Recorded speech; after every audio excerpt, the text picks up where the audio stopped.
l'auditoire.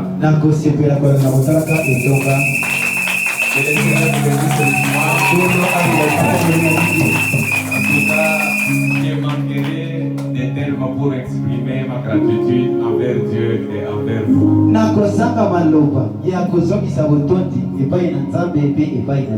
Ce que je peux dire devant vous, avec Dieu qui est le témoin représenté aussi par ses serviteurs, le message de l'heure, la Bible interprétée, reste et restera notre champ de bataille jusqu'à ce que la mort nous prenne. Pour le reste,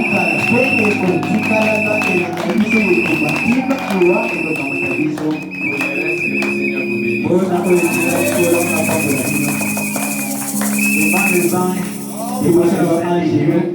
Et devant ses serviteurs, la chère Sainte-Foy vous a promis fidélité à la parole.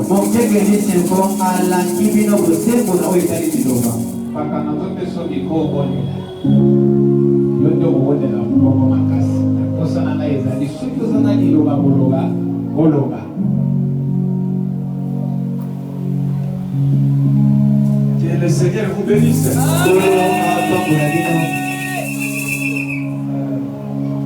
Si vous pouvez nous prendre une écriture. Apocalypse chapitre 4. Troisième partie. Paragraphe 164.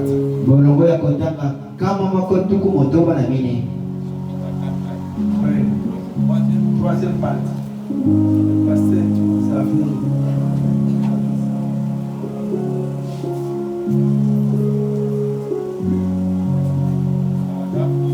Paragraphe 164.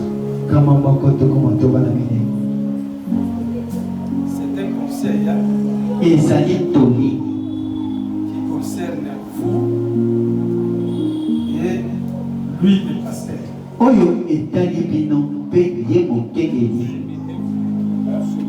Voilà. Nous lisons. Soumettez-vous. Assemblée, soumettez-vous à votre pasteur. Pasteur, soumettez-vous à votre assemblée. S'il y a une petite coterie qui se forme, ne vous rangez d'aucun côté. Soumettez-vous à l'assemblée entière. Assemblée. Si vous commencez une coterie, soumettez-vous à votre pasteur dans la crainte de Dieu. Voyez? Que Dieu bénisse. C'est le conseil. Nous, en tant que témoins, que vous vous soumettez à votre pasteur. Que le pasteur à son tour, comme étant le mari de l'église, puisse se soumettre aussi à l'assemblée. Quand les problèmes vont surgir, qu'ils ne puissent pas se ranger d'un seul côté. Qu'il soit un père dans l'amour. Dieu nous a laissé l'amour divin. C'est avec cet amour qu'il va conduire ce peuple. Et que vous aussi, quand vous verrez des erreurs, comme tout homme est sujet aux erreurs, dans l'amour, que vous puissiez marcher selon les principes du message. Parce que le message a des principes. Vous l'avez vu selon les principes du message. C'est ce que vous avez fait. Et ne vous écartez pas aussi des principes du message. Ayez confiance. Aimez-les. Aimez son épouse.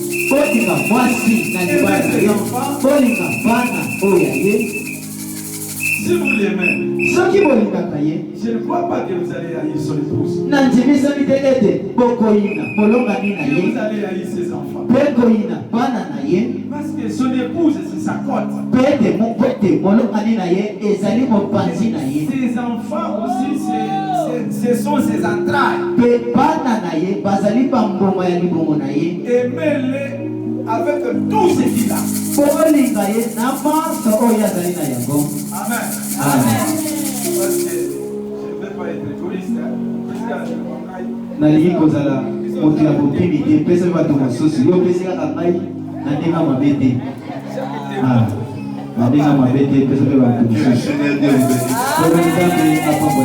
Moi je suis ambassadeur de Bethel Tabernacle.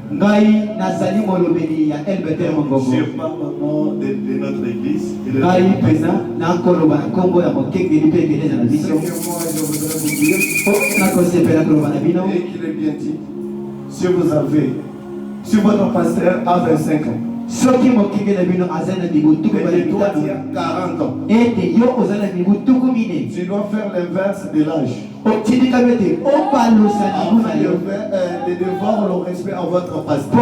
C'est-à-dire le pasteur devient le plus ancien de toutes personnes qui est ici. Qu'il soit ton associé, qu'il soit son ami, qu'il soit son grand-père. Quand il est pasteur, il est le supérieur de chaque personne. Que Dieu vous bénisse.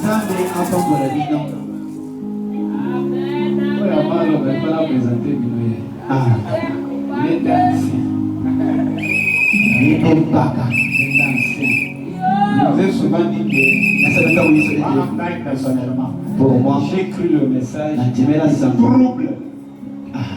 J'ai cru le message dans des troubles. Je suis un enfant de la guerre. Ni d'été, ce qui y a, je ne serai même pas dans le message. Ce sont des gens qui nous ont encadrés comme ça. Moi, et lui, on connaît un côté. Et puis que grâce à Yé, c'est ce que nous sommes. Amen. Alors, il faut y aller follow.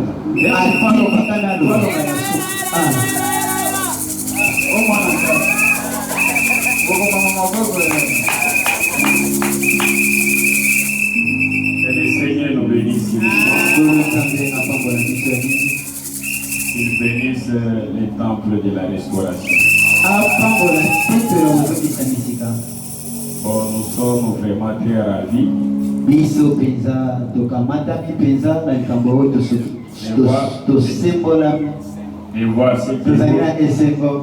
de voir ce que vous venez d'accomplir aujourd'hui.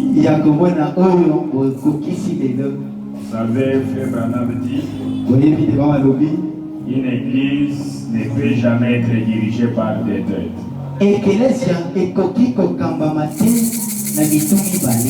C'est ça le principe du message. Et ce qu'on vient de vous présenter ici, moi je les considère tous deux comme mes collègues dans le Seigneur. Je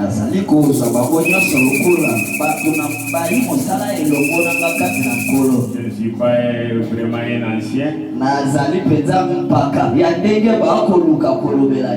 mais je suis un serviteur de Dieu comme lui. Mais je suis très content. Supportez-moi de vous dire ça. Je suis très content de voir aujourd'hui mon frère collègue dans le ministère venait de se marier. aye akoti na ndako ya libala d'avoir une épouse légalement. na lolenge akamati mwasi na libala ya polele. La seule chose que je peux dire, eloko semoko na kokoloba c'est de bénir seulement son ministère ezali nde ya kopambola lotomola ye et de vous bénir aussi. mpe ya kopambola bino mpe lokola. Mais une seule chose que je vais vous dire, eloko moko nakozisa bino Frère Branham a dit, mosakoli bwana malobi quand votre pasteur vous demande de faire quelque chose, ntango mokengeli na yo asengi osala eloko moko vous devez le faire. botingikani kosala Et yango vous devez le faire. botingikani kosala yango. Ne regardez pas son âge. botala bamibu na ye te Maintenant, il est notre pasteur. sika wakomi mokengeli na biso aza mokengeli na bino.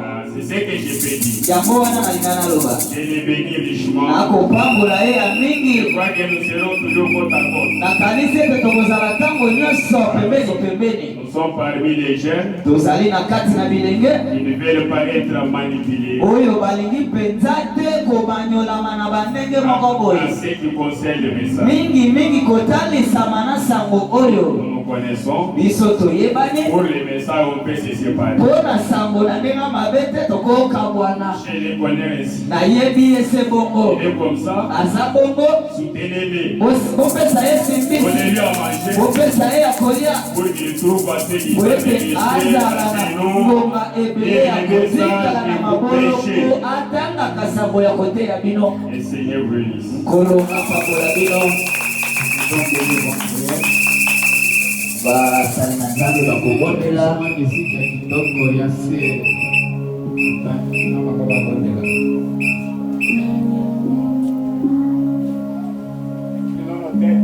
tukumba mitu na biso.